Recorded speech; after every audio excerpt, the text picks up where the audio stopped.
கரூர் மாவட்டம் சின்னதாராபுரம் மாரியம்மன் கோவிலுக்குள் பட்டியலின மக்களுக்கு அனுமதி மறுக்கப்பட்ட விவகாரத்தில் தற்போது கோவிலை நிர்வகிப்பது யார்? அனைத்து சமூகத்தினரும் வழிபட அனுமதிக்கப்படுகிறார்களா என நீதிபதி சரம்பாரி கேள்வி எழுப்பியுள்ளார். அரசு மேற்பார்வையில் ஒருங்கிணைந்த வழிபாட்டிற்கு ஏன் வழிபாடு செய்யவில்லை என்றும், வழிபாட்டை மீட்டெடுக்கவும் சமத்துவத்தை உறுதிப்படுத்தவும் எடுக்கப் போகும் நடவடிக்கை என்ன என்று பல்வேறு கேள்விகளை அறநிலையத்துறைக்கு அறிக்கையாக தாக்கல் செய்து உத்தரவானது பிறப்பிக்கப்பட்டிருக்கிறது. இது குறித்தான கூடுதல் விவரங்களோடு இணைகிறார் நமது செய்தியாளர் சிவகுமார். வணக்கம் சிவகுமார், கூடுதல் விவரங்களை வழங்கலாம். கரூர் மாவட்டம் சின்னதாராபுரம் மாரியம்மன் கோயில்ல பட்டியலின மக்களுக்கு அனுமதி மறுக்கப்பட்ட விவகாரத்துல கோர்ட் அடுத்தடுத்து கேள்விகள் எழுப்பியிருக்கு. என்னன்னு பாத்தீங்கன்னா, தற்போது கோயிலை நிர்வகிப்பது யாரு? அனைத்து சமூகத்தினரை வழிபட அனுமதிக்கிறாங்களா? அதே மாதிரி அரசு மேற்பார்வையில ஒருங்கிணைந்த வழிபாடு ஏன் ஏற்பாடு செய்யல என்பது குறித்து போன்ற கேள்விகள் குறித்து அறநிலையத்துறை அறிக்கை தாக்கல் செய்ய தற்போது உத்தரவிட்டிருக்கிறாங்க. அதே மாதிரி 2018 முதல் கோயில் ஏன் மூடப்பட்டிருக்கு? அதே மாதிரி காவல்துறை பாதுகாப்போட கூட்டு வழிபாட்டை அனுமதிக்க ஏன் நடவடிக்கை எடுக்கல? வழிபாட்டை உடனடியாக மீட்டெடுக்கவும் சமத்துவத்தை உறுதிப்படுத்தவும் எடுக்க போகும் நடவடிக்கை என்ன அப்படின்னு கரூர் மாவட்ட ஆட்சியருக்கு பதில் மனு தாக்கல் செய்ய சொல்லி தற்போது உத்தரவிட்டிருக்கு.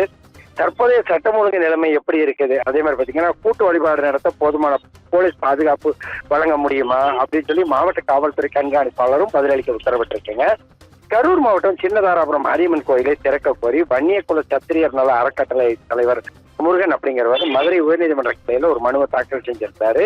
இதே போல மாரியம்மன் கோவிலை திறந்து பட்டியலின மக்களை அனுமதிக்க கோரி மாரிமுத்து என்பவரும் மனு தாக்கல் செஞ்சிருந்தாரு. இவ்விரு மனுக்களும் நீதிபதி புகழேந்தி முன்பு விசாரணைக்கு வந்தது.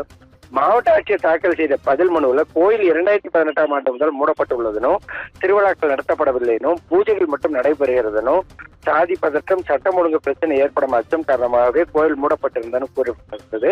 இதையடுத்து நீதிபதி இந்த வழக்கில் மாவட்ட ஆட்சியரின் பதில் மனு கடும் கண்டனத்துக்குரியதுன்னு தெரிவித்ததோடு இல்லாம, சட்டம் ஒழுங்கு பிரச்சனை என்ற பெயரில் ஒரு பொது கோவிலை நாட்கள் அல்ல, வாரங்கள் அல்ல, ஆண்டு கணக்கில் மூடி வச்சிருக்கிறது சரியில்லைன்னும், மாவட்ட ஆட்சியர் பிரச்சனை ஏற்படும் என குறிக்க தனது கடமையிலிருந்து தப்பிக்க முடியாது.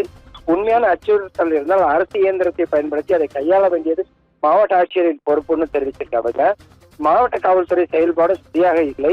அதே மாதிரி அமைதியை நிலைநாட்ட ஒரேபடி கோயிலுக்குள் யாரையும் நுழைவிடாமல் இருப்பதே அப்படிங்கிறது போலீஸ் நினைக்கிறதா தெரியுதுன்னு குறிப்பிட்டிருக்கிறாங்க. இது தவறானதுன்னு, கோவிலுக்குள் அனைவரையும் அனுமதிக்க தடுப்பது அமைதியை நிலைநாட்டுவதற்கான வழி அல்லனோ, உரிமைகள் பாதுகாக்கப்படுவதையும் சட்டத்தை மீறுபவர்கள் மீது உரிய முறைப்படி கையாளப்படுவதையும் உறுதி செய்வது காவல்துறையின் கடமையாகும் தெரிவித்திருக்கிறாங்க. எதிர்ப்பவர்களையும் அந்த எதிர்ப்பை சந்திப்பவர்களையும் சமமாக கருத முடியாதுனோ, கடவுள் எந்த சாதியை சேர்ந்தவர் அப்படின்னு சொல்லி தெரிவித்ததோடு இல்லாம, கடவுள் பாகுபாடு காட்டுவதில்லை, மனிதர்கள் மட்டுமே பாகுபாடோடு செயல்படுகின்றனர்னோ, கோவில் அறநிலையத்துறைக்கு சொந்தமானது, ஆட்சியரும் இதை ஒப்புக்கொண்டுள்ளார். ஆனால் கோவிலின் அனைவரையும் வழிபாடு அனுமதிப்பதையும் சாதி அடிப்படையில் பாகுபாடு பார்க்கவில்லை என்பதையும் அறநிலையத்துறை உறுதி செய்ய வேண்டும். எனவே கோவிலை நிர்வகிப்பது யார்? அதன் அனைத்து சமூகத்தினரும் வழிபாடு அனுமதிக்கப்படுகிறார்களா அப்படின்னு கேள்வி எழுப்பியிருக்கிறாங்க. அரசு மேற்பார்வையில் ஒருங்கிணைந்த வழிபாட்டுக்கு ஏன் ஏற்பாடு செய்யவில்லை என்பது குறித்து அறநிலையத்துறையும் 2018 முதல் கோயில் மூடப்பட்டிருப்பது ஏன் அப்படின்னு காவல்துறை பாதுகாப்போட கூட்டு வழிபாட்டை அனுமதிக்க ஏன் நடவடிக்கை எடுக்கவில்லை?